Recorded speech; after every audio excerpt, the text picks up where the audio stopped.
அன்பு மிகுந்த சகோதரிகளே, ஒரு சின்ன கதை. அழகு மிகுந்த ஒரு கழுதை தன் அழகுக்கேற்றவாறு தன் பணிகளையும் அழகாக செய்தது.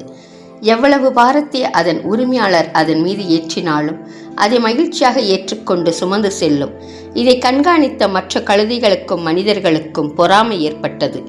இவ்வளவு விசுவாசமாய் உத்தமமாய் தன் எஜமானனுக்கு உரிமையாளருக்கு இக்கழுதை நன்கு உழைக்கிறதே என எண்ணி வெறுப்பு கொண்டனர்.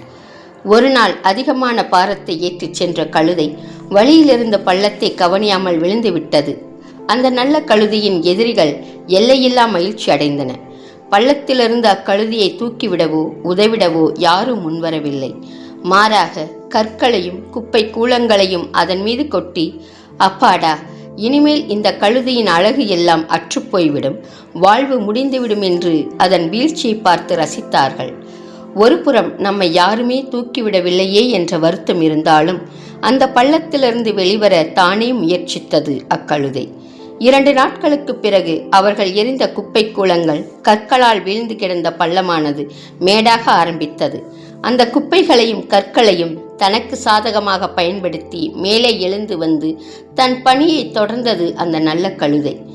இன்றைய முதல் வாசகத்தில் நல்லதை இறைவாக்காக உரைத்த எரேமியா மீது வீண் பழியையும் அவரை துன்புறுத்தி கொலை செய்யவும் வழி தேடுகின்றனர் நன்மையை விரும்பாத நல்லவர்கள். இன்றைய நற்செய்தியிலும் மானிடரான நம் அனைவரின் நல்வாழ்வுக்காகவும் மீட்புக்காகவும் பணி செய்ய வந்த இயேசு தம் மீட்பு திட்டத்தின் எருசலேம் பயணத்தில் நன்மையை விரும்பாதவர்களால் தான் படப்போகும் பாடுகளை 3ஆம் முறையாக முன்னறிவிக்கின்றார். ஏனெனில் அவரை பின்பற்றும் சீடர்களுக்கு அவரது வாழ்வே முன்மாதிரி. வெளித்தோற்றத்தில் துறவு வாழ்வு சொகுசாக ஆடம்பரமாக தோன்றினாலும் பிறரின் நல்வாழ்வுக்காக நன்மை புரிந்திட நல்லது செய்கையில் எதிர்கொள்ளும் சவால்கள், துன்பங்கள், வீண்பழிகள், சூழ்ச்சிகள், எதிர்ப்புகள் இவை அனைத்தையும் சந்திக்க நேரிடும்.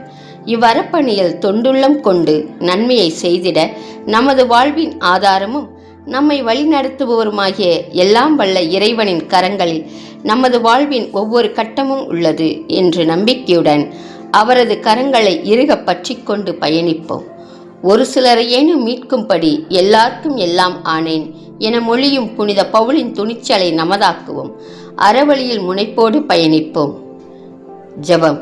வாக்கு பெறலாத ஆண்டவரே, நான் சந்திக்கும் மனிதர்களில் ஒரு சிலருக்கேனும் எனது நற்பணி சென்றடைந்து அவர்கள் நல்வாழ்வு பெறும்படி நான் நன்மை செய்திட மன தைரியத்தையும் உமது ஆற்றலையும் தந்தருளும் ஆண்டவரே.